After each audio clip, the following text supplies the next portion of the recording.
البدع والأهواء، أهل البدع العقائدية وأهل البدع السياسية.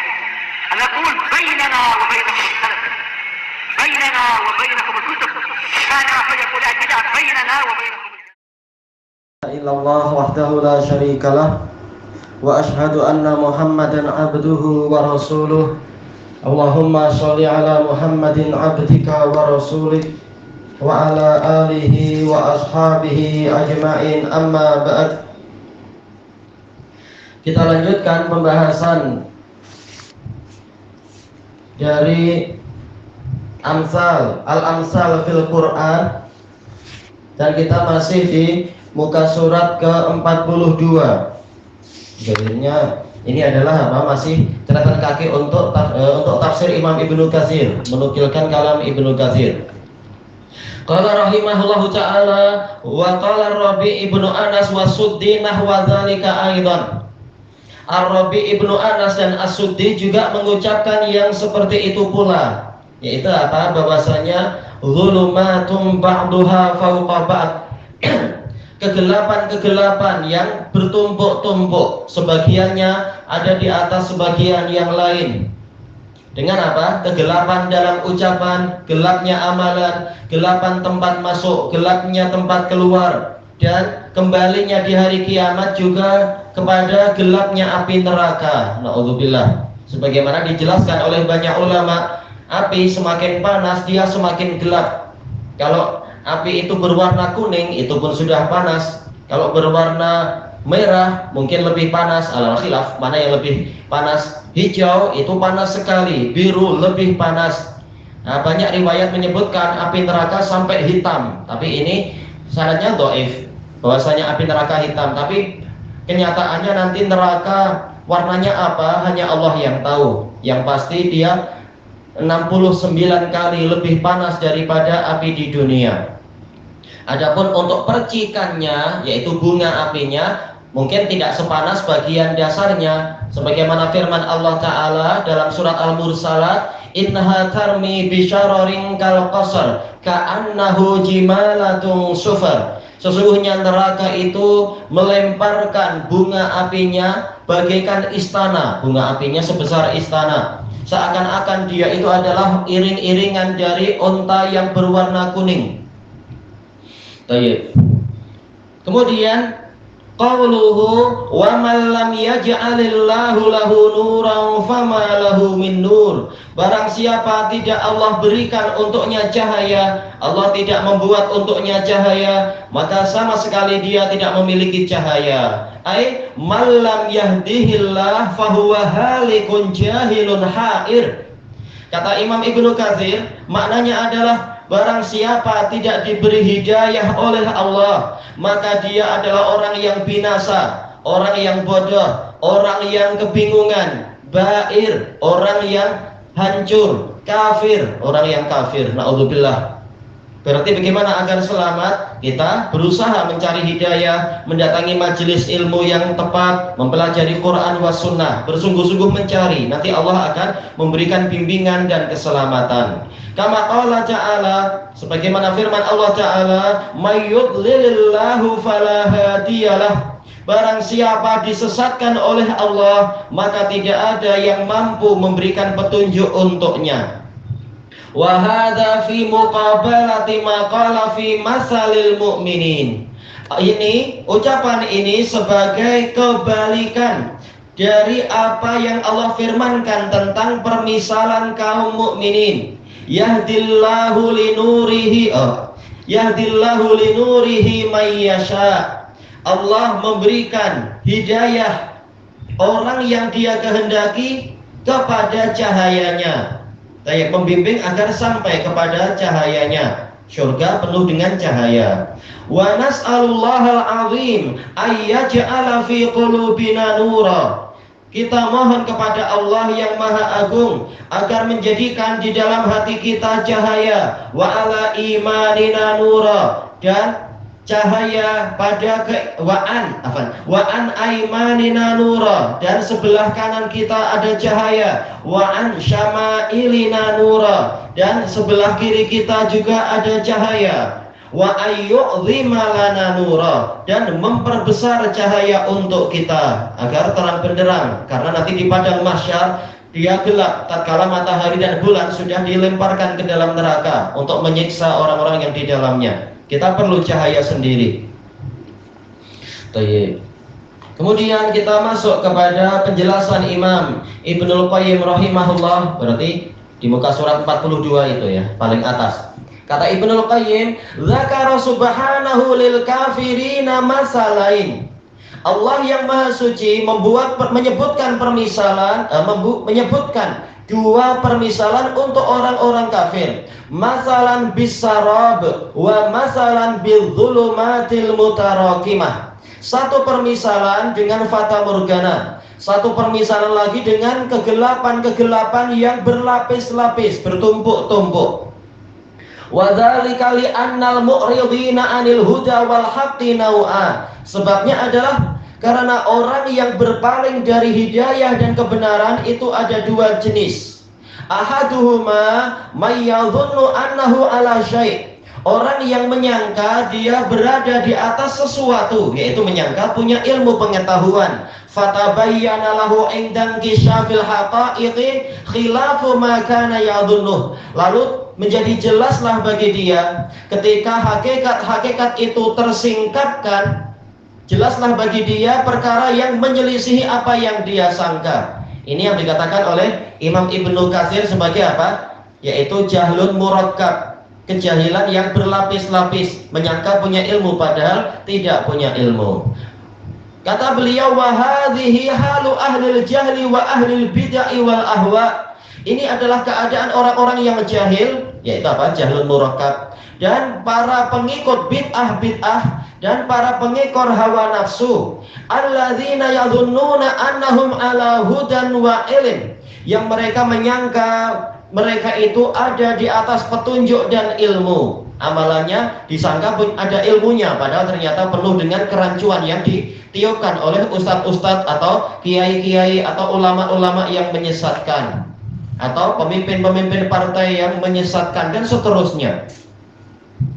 Fa'idzan kasyafatil haqa'iq. Kemudian apabila hakikat-hakikat itu telah tersingkapkan, tabayyana lahum annahum lam yakunu ala syai'. Menjadi jelaslah bagi mereka bahwasanya mereka dulu tidak ada di atas sesuatu yang layak disebut. Ya, sekedar apa? Bergantung kepada sarang laba-laba saja seakan-akan. Tak layak disebut, terlalu lemah. Wa anna aqaidahum wa a'malahum allati tarattabat 'alaiha kanat kasarab. Dan menjadi jelaslah bagi mereka bahwasanya keyakinan-keyakinan mereka, juga amalan-amalan mereka yang dihasilkan tarattabat, yang dihasilkan atau diakibatkan dari keyakinan mereka itu ternyata hanyalah fata morgana.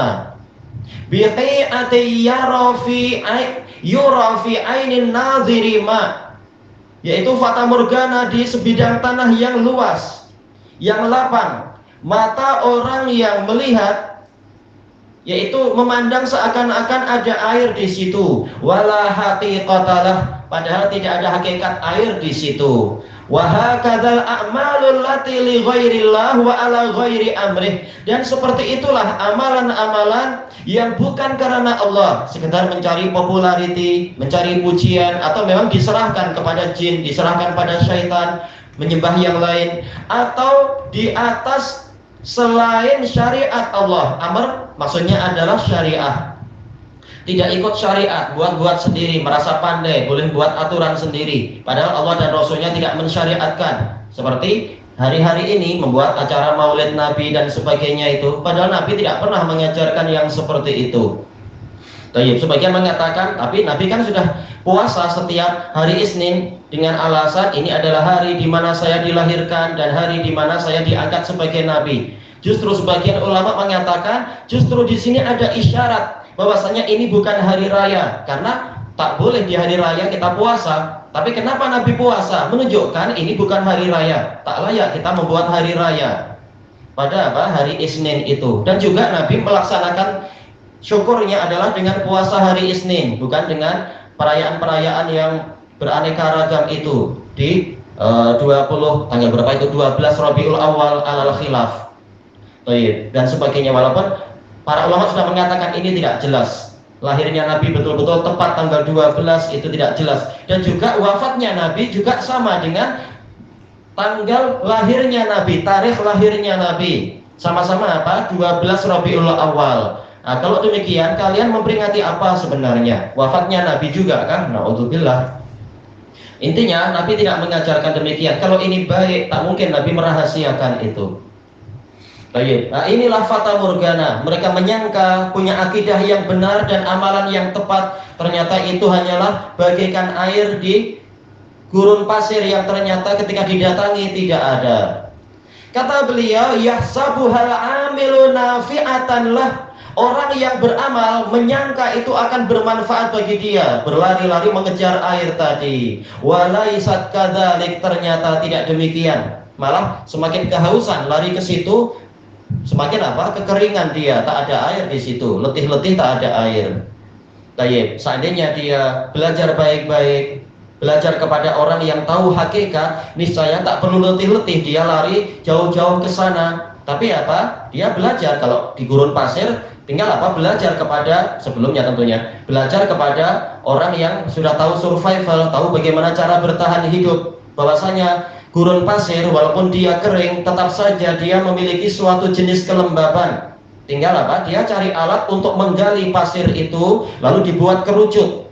Kemudian apa? Dia hendaknya meletakkan plastik di atasnya, dan di atas plastik itu hendaknya diletakkan batu berbentuk cekung. Nanti lama-lama yang di balik plastik itu, tanahnya itu akan mulai beruap, dan uapnya nanti dia ketika menyentuh plastik dia akan mulai mengembun. Nah, embunnya nanti akan turun sesuai dengan turun mendekati batu tersebut. Lalu hendaknya di pusatnya itu, di bawahnya diberi apa? Semacam cawan, diletakkan semacam kotak untuk menyimpan air. Nanti dia akan mendapatkan air insya Allah. Bagaimana di gurun pasir kita membawa plastik? Itulah pentingnya sebelum masuk ke gurun pasir Anda persiapan. Itulah pentingnya sebelum Anda beramal Anda punya persiapan ilmu lebih dulu.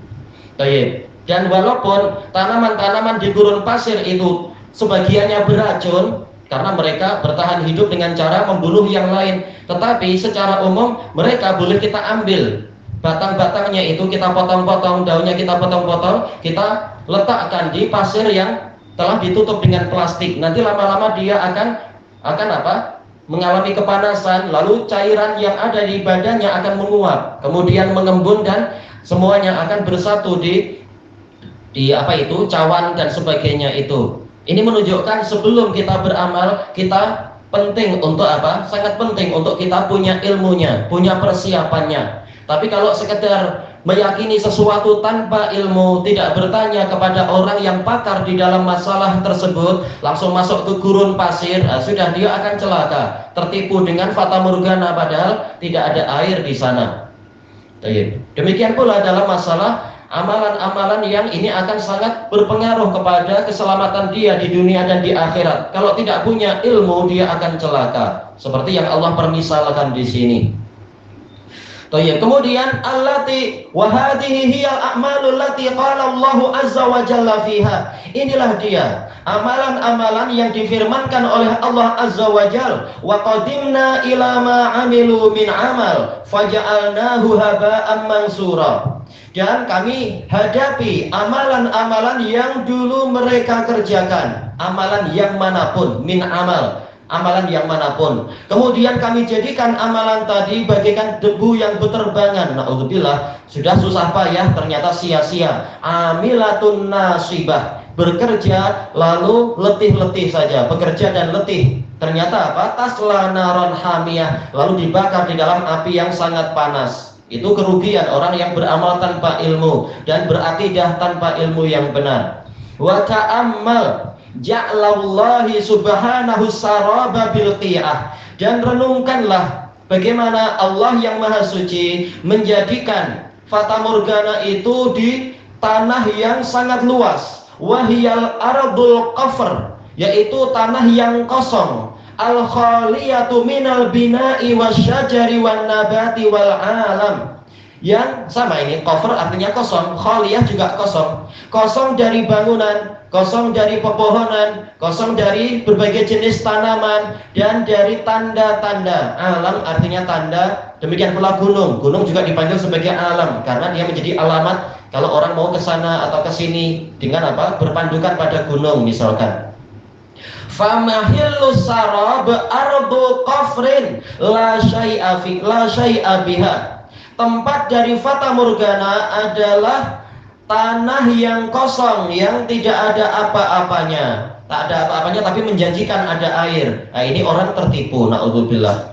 Wasarabu la haqiqatalah. Fata morgana itu tidak ada hakikatnya. Maksudnya apa yang dilihat berupa air ternyata tidak ada hakikatnya. Wadzalika mutabiqun li'amalihim wa qulubihim. Dan itu sesuai dengan amalan-amalan mereka dan hati-hati mereka. Allati aqfarat minal imani wal huda, yang kosong dari iman dan hidayah. Naudzubillah.